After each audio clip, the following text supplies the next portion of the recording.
There are streets in America where the line between fame and tragedy disappears. Places that have become symbols not because of what they built, but because of what they lost. O Block is one of those places. To outsiders, it's a myth, the most famous street in Chicago, immortalized in rap videos, news clips, and documentaries. But behind the music, behind the lyrics and the fame, there's a reality that's far darker. This is not just another neighborhood. It's a monument to a generation raised in the shadow of violence, and a story about how the American dream can curdle into a nightmare. O Block sits in the Parkway Gardens housing complex on Chicago's South Side, near 64th and Martin Luther King Drive. It was once a proud example of affordable housing built in the 1950s, designed to give working-class black families a sense of stability. For a while, it worked. The community was tight-knit, the lawns were clean, and children played freely between the buildings. But over time, the system that built this place abandoned it. Jobs disappeared. Schools failed. Police stopped showing up unless someone was already dead. The promise of a better life rotted from the inside, and what replaced it was a code of survival. In the early 1990s, the neighborhood was already in the crosshairs of Chicago's gang wars. The gangster disciples and the black disciples. Two factions that once shared the same roots had turned on each other. What started as a fight for power in the prison system spilled into the streets, dividing entire communities block by block. Parkway Gardens became black disciple territory, and soon one section of it would earn a name that the world would never forget. O Block, named in honor of Odie Perry, a young member who was killed in 2011. Odie's death marked a turning point. His murder wasn't just another statistic. It became the spark that ignited one of the most infamous street feuds in modern America. The young people who grew up here had already lost hope in the system. Now they lost faith in peace itself. Every killing became a message. Every retaliation became ritual. And in this brutal cycle, a new generation was born, one that would turn local pain into global recognition. Among them was Chief Keef, a teenager from the neighborhood who started rapping about what he saw outside his window. His music was raw, aggressive, and unapologetically real. Songs like Love Sosa and I Don't Like weren't just hits, they were dispatches from the front lines. Keef's sound became the blueprint for drill music, a subgenre that spread across America and eventually the world. But behind the beats and the fame was something darker, a reflection of real violence, real enemies, and real funerals. Chief Keef didn't invent O Block's reputation, he broadcasted it.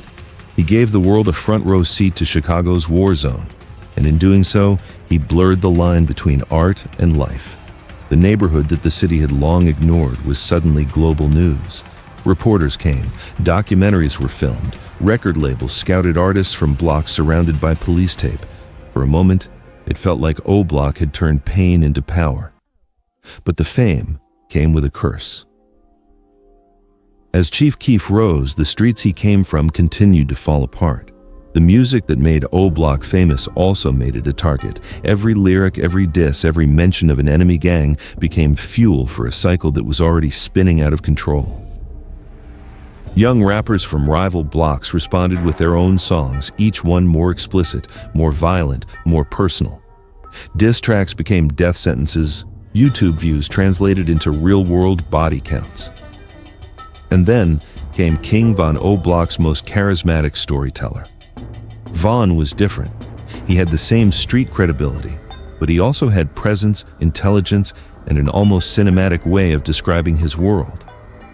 His songs weren't just about violence, they were about the psychology behind it.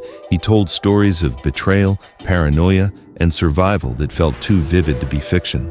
For many, he was the voice of O Block, not just another rapper, but a historian of the streets. Von's success was meteoric. Signed under Lil Durk's label, he represented hope for a neighborhood that had long forgotten what that word meant. But even as he climbed the charts, he couldn't escape the gravity of the life he came from. His fame made him untouchable in the music industry, but it made him a bigger target on the streets. In 2020, at the height of his career, King Von was shot and killed outside a nightclub in Atlanta. He was 26. His death sent shockwaves across the world.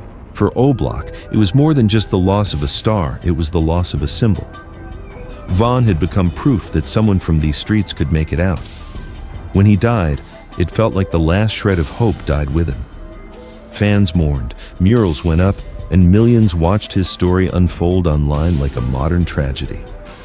But in the neighborhood he left behind, nothing changed. The shootings continued, the revenge cycles deepened, the fame faded, but the funerals didn't stop. To understand Oblak is to understand the contradictions of modern America.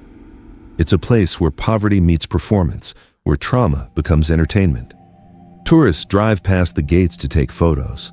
Fans buy Oblak shirts online without realizing that for the people who live there, that name means danger. Even the city itself has tried to erase the symbol. In 2021, Parkway Gardens was reportedly put up for sale. Developers saw potential in the land. The residents saw another betrayal. They called it urban renewal. The people who grew up here called it displacement. But Oblak isn't just a location anymore, it's an idea. It represents every forgotten neighborhood where the system failed and the streets took over. It's a reminder that neglect has consequences, and that culture born from pain can only rise so high before the weight of its own reality pulls it back down.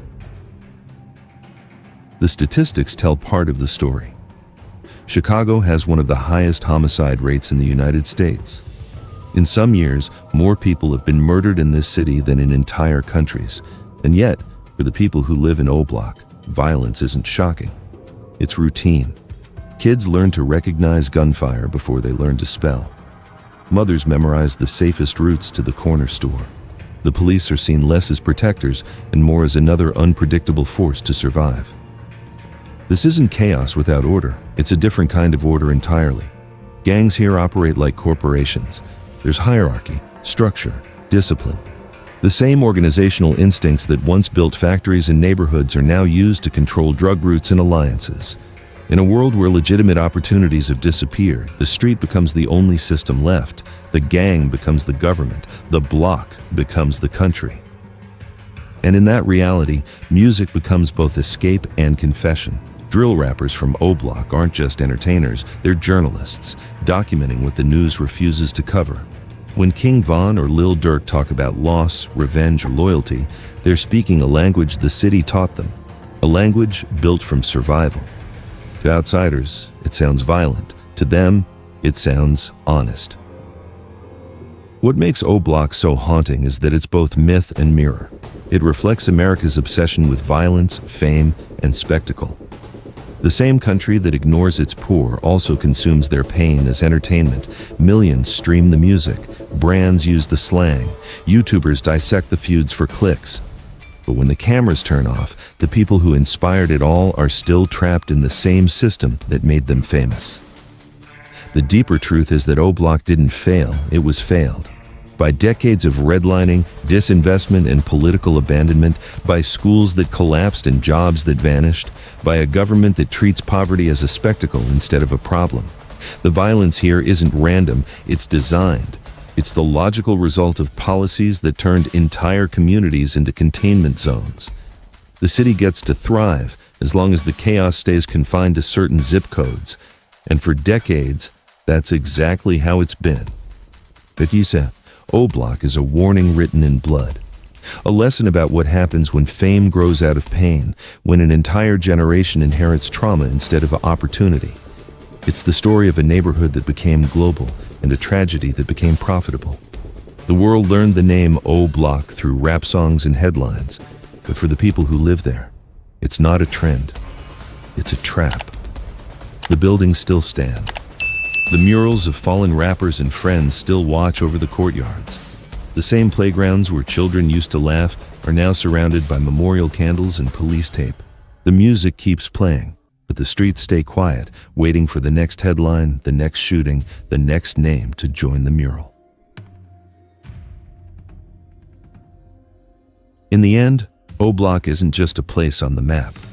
It's a chapter in America's unfinished story, the part written in lowercase, in forgotten neighborhoods, in bullet holes and candlelight vigils. It's what happens when a society builds fame out of pain and then acts surprised when the cycle repeats. The world calls it O Block. The people who live there just call it home.